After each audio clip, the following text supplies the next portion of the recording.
La Communauté économique des États de l'Afrique de l'Ouest, CEDEAO, préoccupée par les élections du 31 octobre à Abidjan, capitale économique ivoirienne, et la délégation a dépêché le week-end dernier une autre délégation dans le cadre d'une nouvelle mission de diplomatie préventive visant à contribuer à la poursuite normale du processus électoral et à la tenue de l'élection présidentielle du 31 octobre 2020 dans une atmosphère apaisée.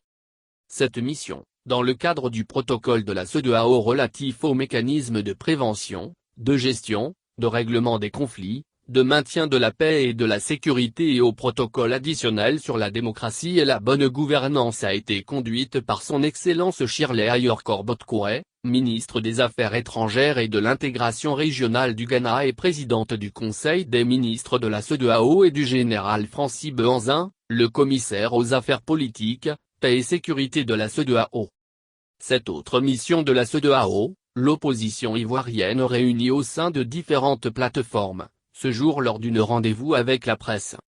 L'opposition ivoirienne, qui a décidé de boycotter activement la prochaine élection présidentielle du 31 octobre 2020, était réunie ce mercredi 21 octobre 2020 à la Maison du PDC pour analyser la situation socio-politique du pays à 10 jours du prochain scrutin présidentiel, comme constaté sur place par Kouassi.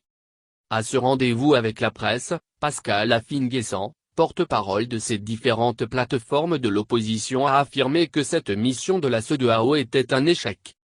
Nous déplorons l'attitude de cette chef de mission qui n'a pas osé nous rencontrer comme elle l'avait promis pour nous porter la réponse du gouvernement relativement aux revendications qu'elle était censée porter à la partie adverse, a déclaré le président du FEPI. Les différentes plateformes de l'opposition ont affirmé être désormais ouvertes à la discussion si cette dernière se fait dans un cadre de facilitation internationale.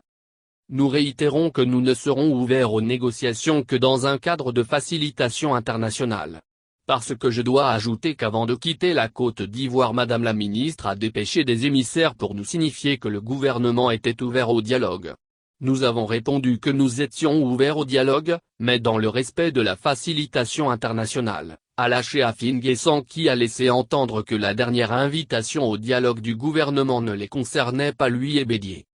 Aussi, Affi-N'Guessan a invité les militants de l'opposition à intensifier la désobéissance civile jusqu'à ce que le chef de l'État Alassane Ouattara puisse renoncer à sa volonté de briguer un autre mandat.